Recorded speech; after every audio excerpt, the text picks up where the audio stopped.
I'm not a philosopher, I'm a sociologist and a lawyer. So I started transferring some of these ideas into contexts I could kind of make sense of, if you like. And your prehistory and hyperhistory are the two areas which kind of fascinate me in a way, because they encapsulate a lot of what goes on in law. And the reason I say this is, one of the first questions that law students are sometimes set is one of the most futile, which is, what is law? And it's a very deceptive question, because nobody can answer it, nobody's ever answered it, and nobody will answer it, but it kind of sets them off on a chase where they come up with various things and so on. And, but nonetheless, it leaves a kind of residue in people's minds, as though there is something there which you can capture conceptually in some way, the law, whatever it is, and so on. And it really is quite deceptive. And so this is where I find myself sort of stepping into the sociological shoes, because when you look at acephalous societies, ones without a head, a leader or a state or something like that, you still see law-like things happening. It's not like people are in total chaos or anarchy or what have you. They're quite ordered societies, and they do it without norms being directed from on high. It's not as if any particular constituent part of that society has the monopoly of violence, which is the classic Weberian way of describing law and the state. In a way, these are non-states, unstates, which somehow function in a very often tolerant, just way. Not always, but there are things there. And yes, at the same time, they are replete with certainty, because often history isn't recorded in the way that you have been mentioning. But a lot of oral traditions and customs and so forth. It doesn't mean it's unchanging, it changes, but you have a sense of justice which doesn't build on precedent and development and logical sequences, but more ad hoc, cardy type justice, as it's sometimes described. But nonetheless, the societies function very, very efficiently. You could say, in a way, that the degree of uncertainty in those societies is quite low, because they often depend on magic, symbols and things like this, and not other forms. It's almost as though when we move into modernity or hyperhistory, if you like, we are increasing the uncertainty, because also, in a way, we've moved away from magic, although it's surprising how much magic and symbolism still remains in law. But we've moved away from magic into science. And the more scientific we have become in some ways, the more uncertain about the world we've become, because we know we don't have all the answers. We can never have all the answers. So we become very addicted to asking questions and more questions and so on. As you know, using the metaphor, pushing the boundaries of knowledge, pushing the boundaries of the questions, if you like. And so in a way, we've always been, I think, replete with uncertainty. It's just that we don't articulate it very clearly to ourselves. So if we look at the role of professionals, for example, professionals are people, whether it's doctors, lawyers, accountants, whatever, who deal with people's problems, if you like. So somebody comes and says, I have a problem, I'm ill. I've just killed somebody. I killed Alice, or whatever. I had an HSBC account, and what do I do? Whatever it is like this, and in a way, then the professional does a combination of things, which is part magic and part scientific. You lay hands on the person, either literally or figuratively, and you assure them, I can deal with this, don't worry, in some way. You reduce uncertainty. You reduce their uncertainty while you increase yours, which is, what the hell is this problem about, and how do I deal with it?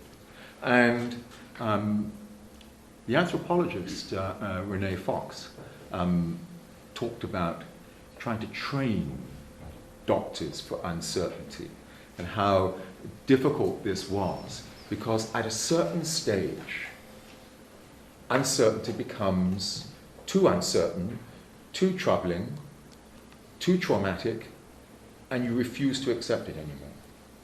You say, it doesn't really exist. I'm going to override it. In a way, what you're saying is, I'm not going to ask the questions that lead to uncertainty. I'm going to deny these questions even exist in some ways. And it's a kind of perverse power which doesn't celebrate the questions, but denies the questions.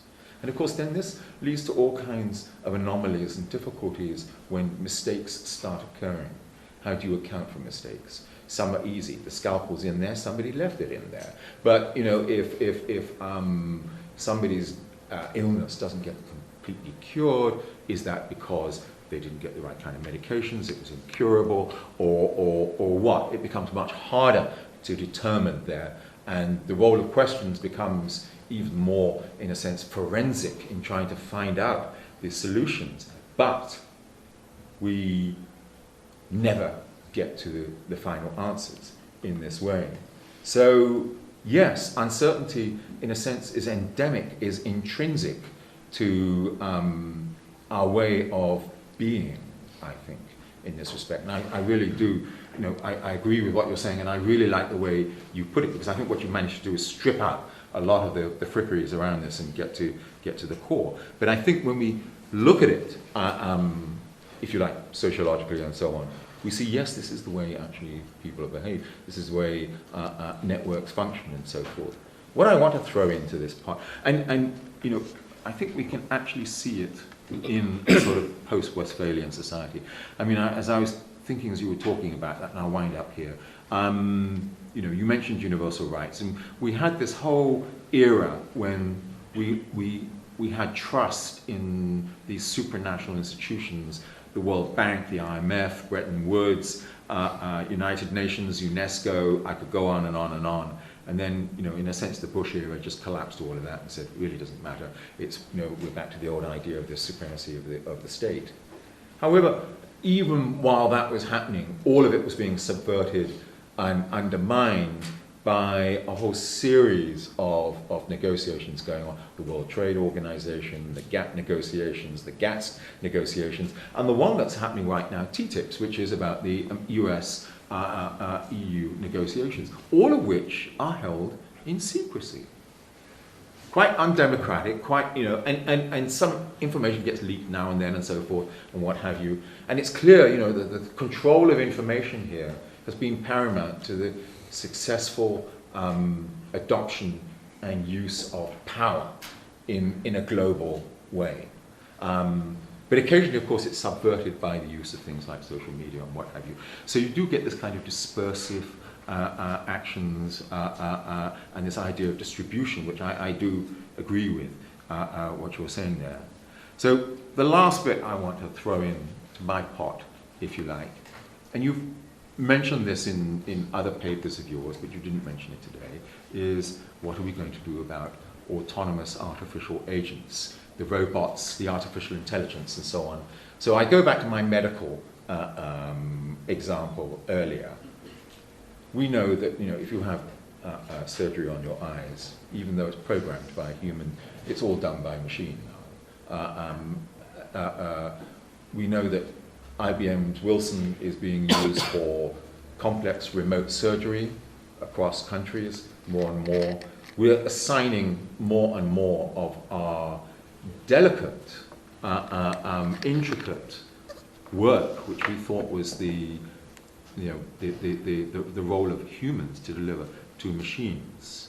Machines which are learning as they are doing things and so on. Machines which themselves may have the potential to start asking questions, may have the potential to raise uncertainty about which we may be powerless to deal with if we don't have the appropriate communication strategies, ethical standards, and so forth. I'll stop there.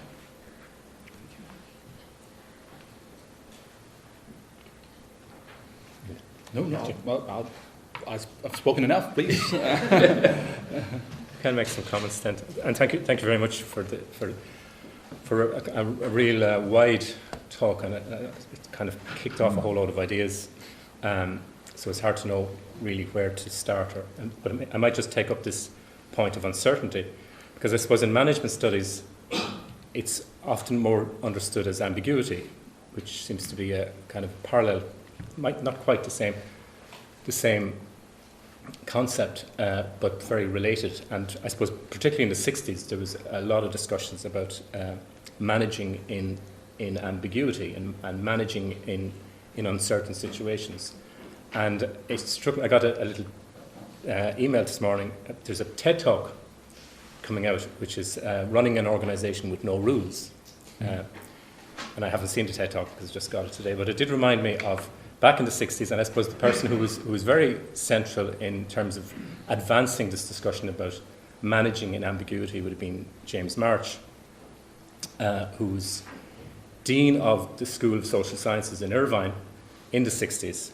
And he actually conducted an experiment, I suppose, in terms of the School of Social Sciences, in that he didn't want rules.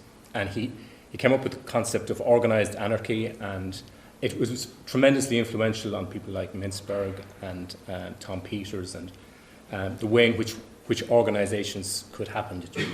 You can kind of have an organized anarchy, a world without rules. And in many ways, he was reflecting on universities as well, as universities being kind of organized anarchies, and it became a model for other organizations. But the curious thing from studying what was happening in Irvine in the 60s, and there was a lot of uncertainty, because let's not have any rules. The only rule was not to have rules. But you got a lot of pain in Irvine.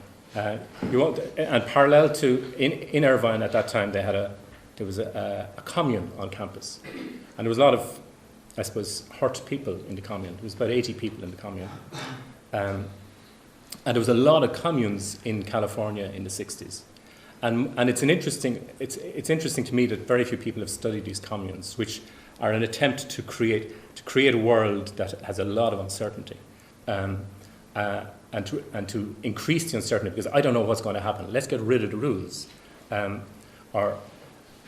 there was a lot of intolerance in those worlds. So I'm not too sure. I'm not necessarily bought on the argument that you increase uncertainty and somehow you will get a more tolerant society, because like there's a reference to Rawls and to Kant. And both of them are dealing with thought experiments. So you have a thought experiment about the absence of knowledge. Like Rawls' veil of ignorance is a thought experiment, and Kant also works with thought experiments.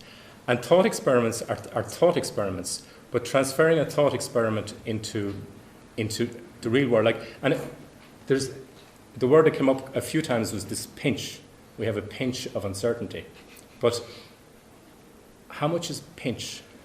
What's a pinch? And a pinch has a number of meanings, because a pinch can be painful. You can get a pinch and it can be quite painful. So a pinch is how do we ever know? Where is the line that we... So I'm not sure with the analogy with inflation. And there's an assumption at the moment that, 3% of inflation is correct, but... or cholesterol. So I'm not really bought on some of the analogies with uncertainty. But there is a fascinating set of. I probably would have liked more as well on violence and the monopoly of violence, because it's part of the reason the state, and it's interesting with Ukraine, and there's talk about the states giving arms. So it's not just things; it's things that could do real damage to you. It's the monopoly of violence that the state has. And what is becoming quite interesting is in this context where the state is losing, or is finding it's very difficult to operationalize its monopoly on violence, but also in terms of information, because I suppose statistics as a term it's the state getting information, the state information. And this idea of the state as the information gatherer is becoming really problematized. I know some of us are here, we're interested in the Bitcoin phenomena, and Bitcoin, interestingly, is the idea is that you have a world where really there is no state, and there is no state with a monopoly of violence, but it's still a state where people don't trust, or still a context or a community where people are mistrustful of one another, which I suppose, like Hobbes, which around the same time in the mid-17th century, is coming up with the idea of the Leviathan, which is the state that will take this violence, and will appropriate the violence and be able to control people. But there are potentially alternative models which are displacing the state. And Bitcoin then is an interesting phenomenon an interesting example of that, where the state may be sidelined, and there are implications then about how does violence manifest itself who starts appropriating violence in this world where the state is uneasy. So all of these things were coming, and probably a load more, but I've probably said more than enough. Niamh, I'll pass over to you. I think I was so comforted when you said that you were going to show some ignorance, because I don't feel so bad about showing some of my own now. What struck me in everything that you said, and I've read the papers, and for me I've always felt that the way that you understand information and the way that I understand information are different, and I think that's because we're coming from different worlds. And I come from an IT or an IS background, an information systems background.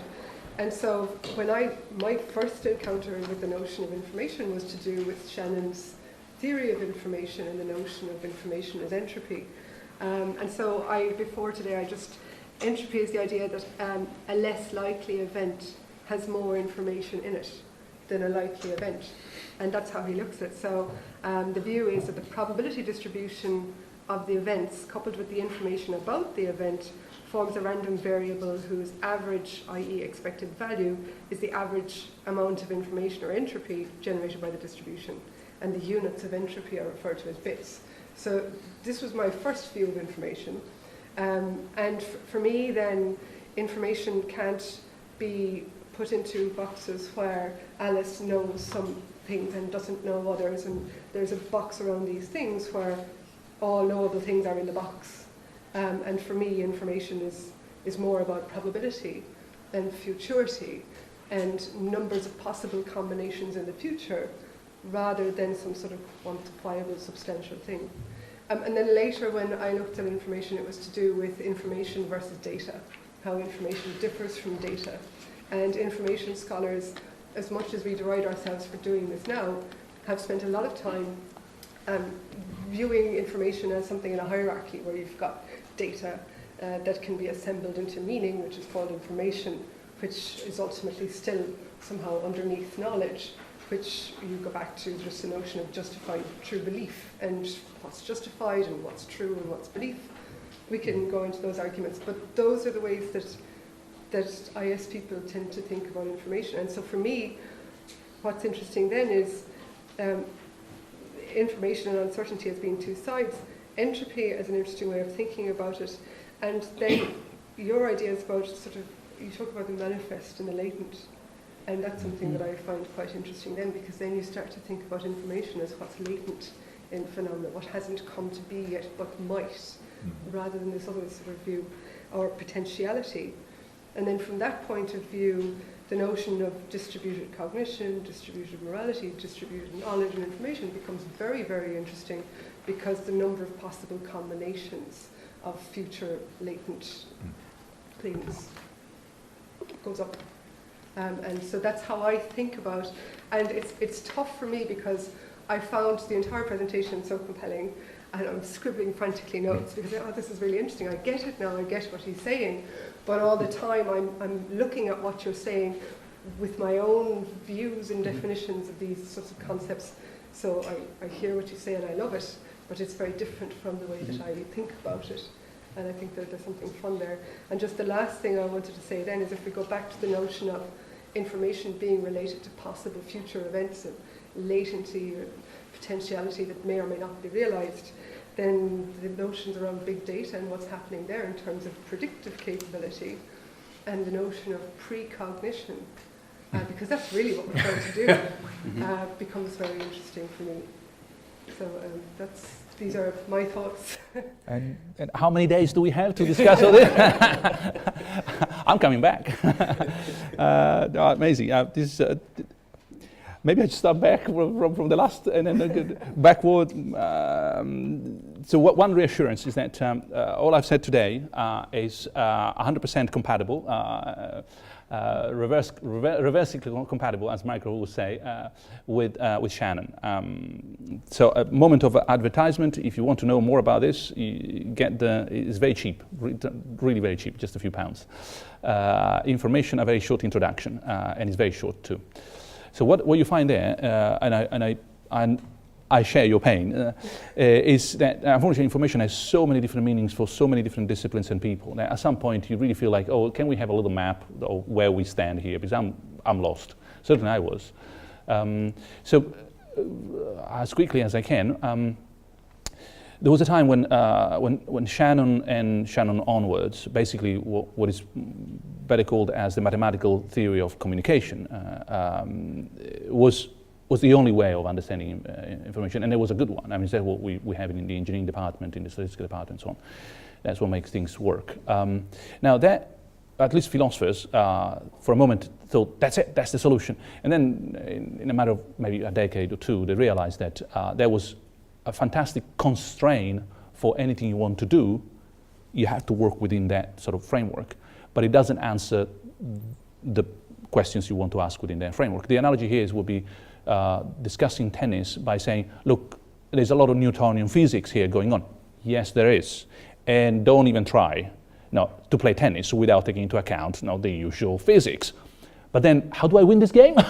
Because knowing a lot of physics, that's not enough. So the necessary constraint is absolutely there, and I'm with you.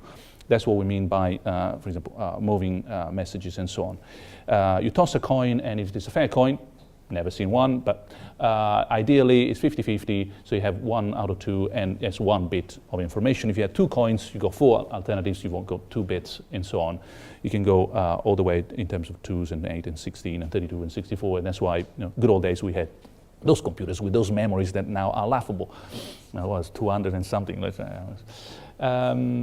So that's the constraint for any understanding of information today. Within that sort of big framework, you got other meanings of information that pile up.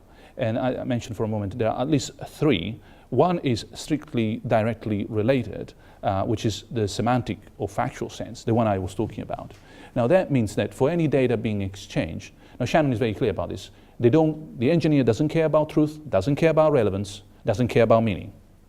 It's about probabilities. How many chances there are that the message sent here is going to get there, and how many points of uncertainty actually erases, basically.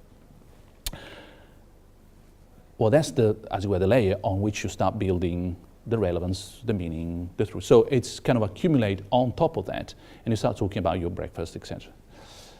But there's also another sense, which is not the factual, the semantic, but it's also the pattern out there in the world. When we say that the fingerprints or the rings of the tree, etc., are information, what we mean is that there's a pattern out there that, if properly exploited, can provide that Shannon-like sort of communication, which I can then interpret, etc., all the way down to that's the age of the tree.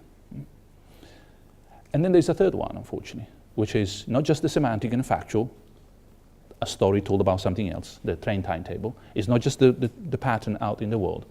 They're all related, by the way, but and they all sit on top of Shannon. And the third one is the procedural, the algorithmic.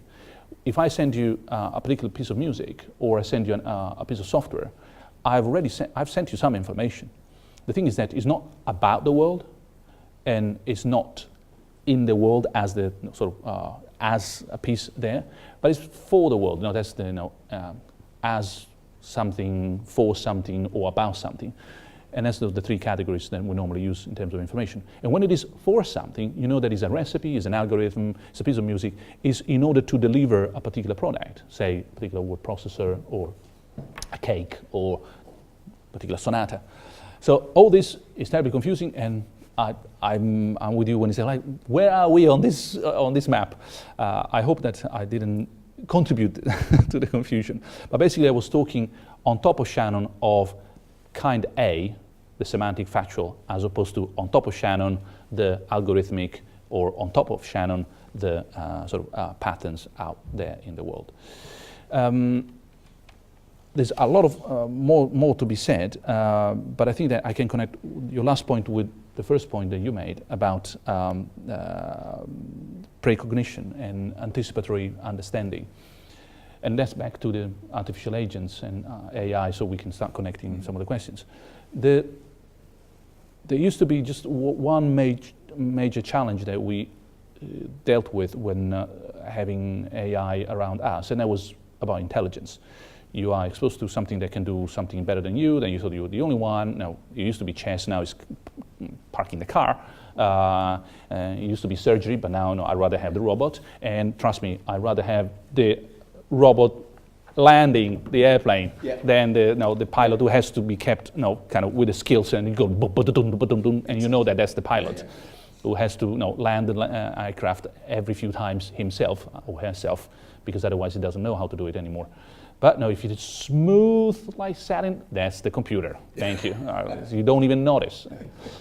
So we used to think that it was us, only us, better than anyone else, and we lost that sort of certainty. But the other thing that we also used to think it was uniquely human was freedom.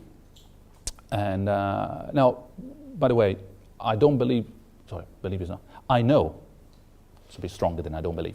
I know that there's no AI, and I know that there's no AI you can think of in terms of our contemporary science. So anyone who says otherwise, that's science fiction. And is as intolerant as that. Don't believe a word. Don't believe the BBC, don't believe the newspapers, don't believe any cranky person. There is no such thing as AI as we can possibly understand today. So we don't even understand the human brain.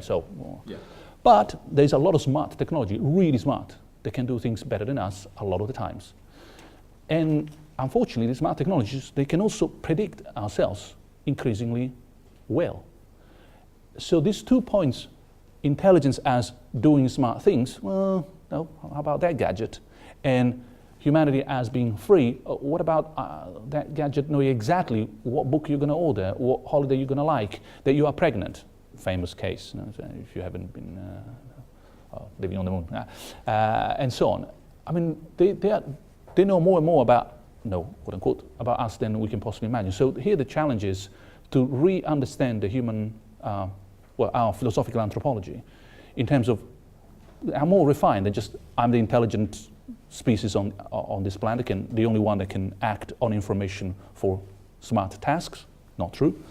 And as the only species or agents or artifacts on this planet that can be free as in you would never guess. Oh yes, because freedom, unfortunately, if it is exercised rationally, is highly predictable. You always go back with the same toothpaste, always. In my case, I'm just astonished. I buy one more and I have that, and it's always that, and I don't even remember what it was. But I go to the price, the quality, what I like, bingo, it's always the same. Disappointing in terms of my freedom of choice. But we don't have, for the philosophers among us, we don't have a philosophical anthropology that can do this today. Good old days, Freeman intelligence, that was enough. Today, we've been challenged.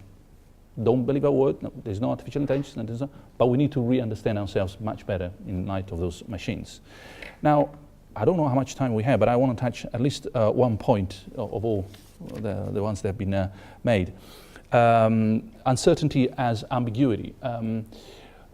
It is a difficulty, and it will be, I think it's fair to say, I'm happy to be told that if we understand uncertainty as ambiguity, then I think there's a completely different analysis to be developed.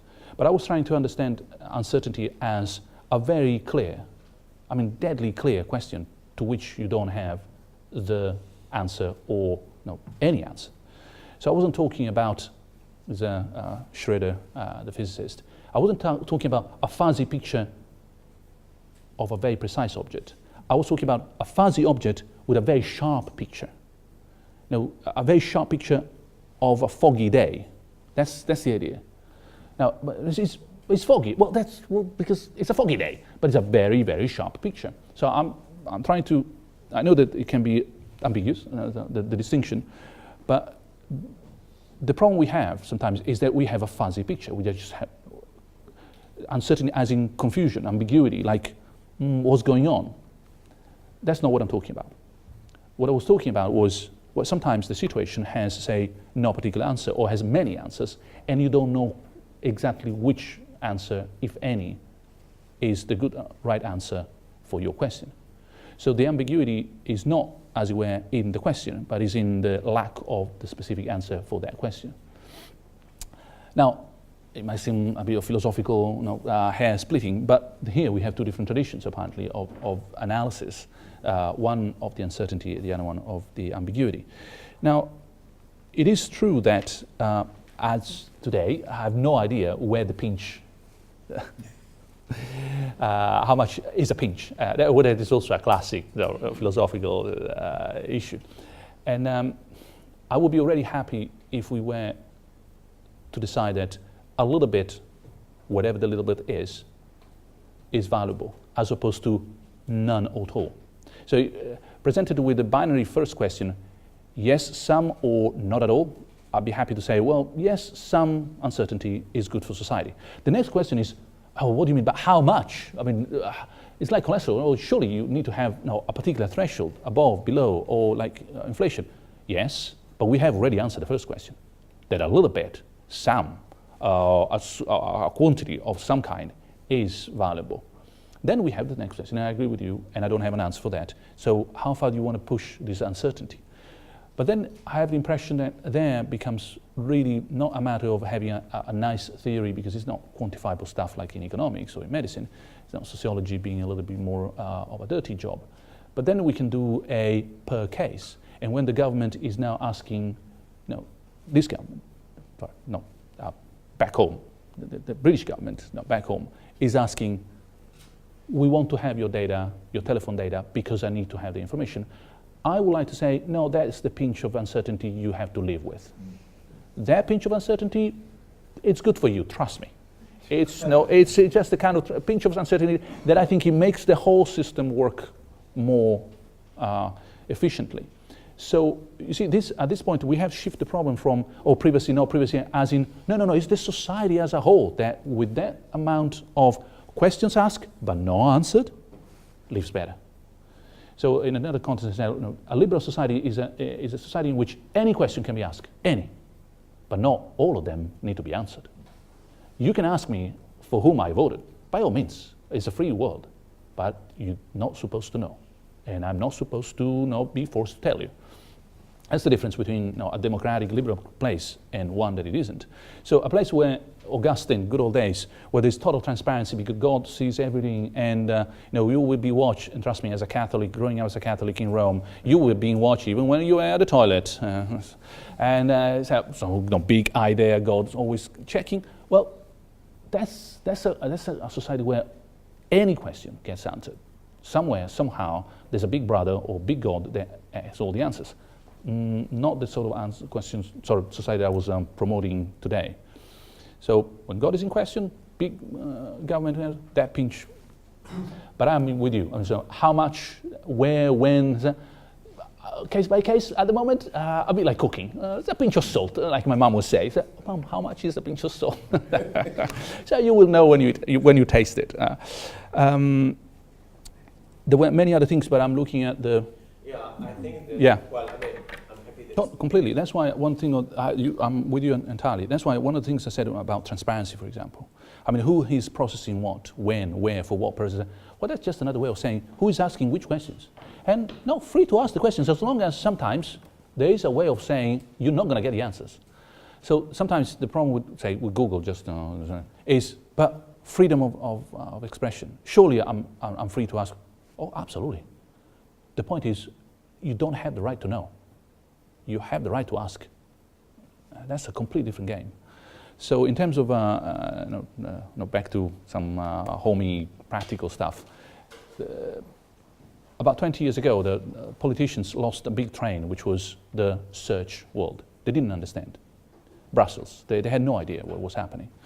And because, I said, everything happens so quickly and so fast, what is happening now is that they're trying to recapture or regain, no, go back on a train which has left a long time ago. Europe has left the whole search, and you can understand how keenly I feel about this, given this talk, the whole, as it were, business of uncertainty in the hands of private corporate agents. Fine. Well, I'm not from the moon. I like profit. The consequence is that the politician now feels disempowered, wants to regain the power politically through law. That's not the way of doing it. So if you see, the point that you are raising is crucial in a sort of very practical sense today, in terms of good business and good politics. Any compelling questions from the audience? Chairman, another one there. Thank you very much for the talk. I think the talk opens up an awful lot of interesting social questions. But I am kind of worried about the limits of the way you talk about information and the limits of your analytical strategy for opening up these questions more. And in some sense, I think you talk about information in a very alluring way. But I think the way you talk about information includes a lot of the complexity about the category of information, about what we mean by information and its relation to the social. So I'm wondering about your position on the relationship between information and the difficult philosophical category of truth. It's a lot of what you say strikes me as very much in kind of the correspondence type of mode. And so one of the things I'd like to see you problematize the category of information a little bit more, because and in some sense I think you're too close to Claude Shannon. I mean, Claude Shannon's stuff is very good for telecommunications and digital signal processing, but not very good for social analysis. And I think there's a big danger, especially of disembodying information and desituating information and removing it from the way that it's inevitably embedded in social practices. And when you start talking about the hyper, and when you start talking about the virtual, and when you start talking about the information age, I think there's a danger of fetishizing information in this kind of way, and focusing on this somehow idealistic or idealized domain of information. And in some sense, looked at that way, information is a pretty meaningless category, because I think one always has to think about information in practice. And one always has to think, and so there's a danger of focusing too much on so-called contemplative information, as if it constitutes some kind of truth, without due focus around the practices associated with the production, the consumption, and the politics of this, of information. So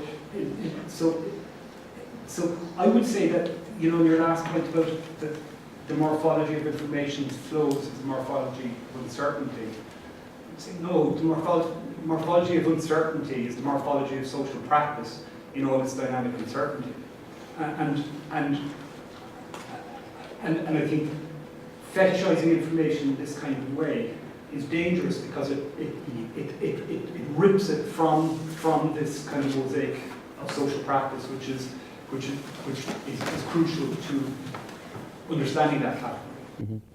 I'm pretty much on the same page. At the risk of self-advertisement, the first volume in the tetralogy, 4 volumes, is called The Philosophy of Information, and as Gianluca kindly mentioned. And there are several chapters, one of which deals with truth and information. Another chapter deals with what it means to have a justification for information. And another one on a network understanding, as in social practice, network of exchange and support for information. So I apologize for the self-advertisement, and it wasn't meant to, we didn't get this prepared in advance. But I'm so much with you that basically let me put it this way, I'm dealing with it. Having said, saying I've dealt with it sounds badly, so I'm engaged. Just to give you one small example, information is normally treated in terms of truth as there's a huge debate called the veridicality debate on information, and I'm on one side of it, together with other people, important people, where I argue that for something to be information, it has to be true. There's something called false information is like a false friend, someone who's not a friend, and false information just means not information. It doesn't mean something that is information and happens to be false.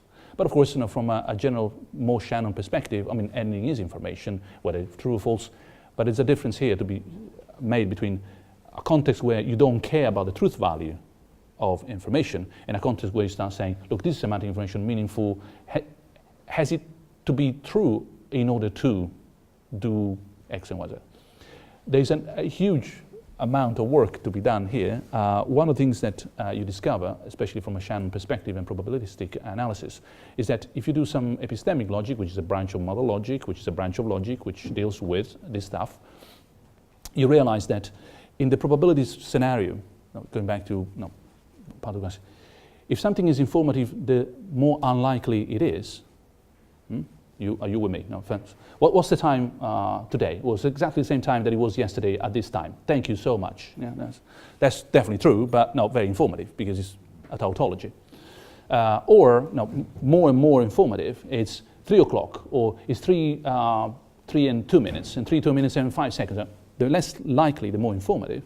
Well, you got these two problems, for example, in terms of truth, and I end up with this truth reference.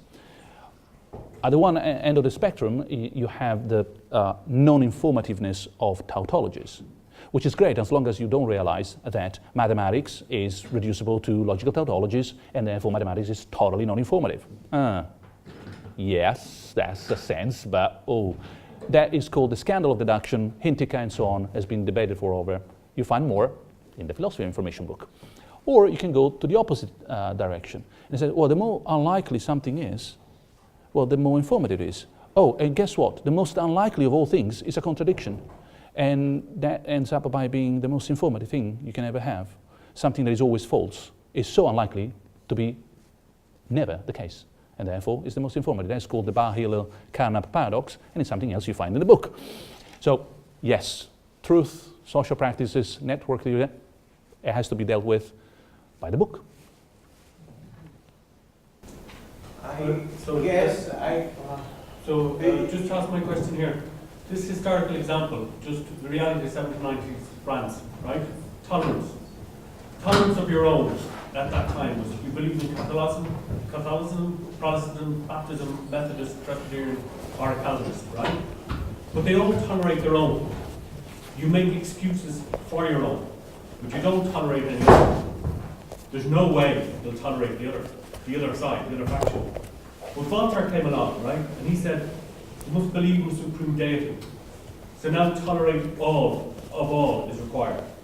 So he asked that all Catholics, Protestants, Baptists, Methodists, Presbyterians, Calvinists tolerate each other, the supreme deity, and each other, right?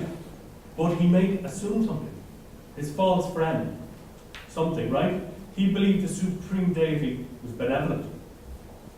But the supreme deity could be malevolent. And you've got a different scenario altogether that people might be involved in. So is the past going to be replayed from historically every 500 years or so as we come along? Or in another philosophical concept, in objective physical reality, we have 4% of the universe is known, 96% is unknown. So we're actually dealing with a 96% uncertainty situation as we're in. How much more uncertainty do you want in the context that we have? Yep. I think that's a great way of ending this lecture. How much uncertainty do we really want? Thank you very much. That's a wonderful way of ending it. Thanks. Thank you. Thank you.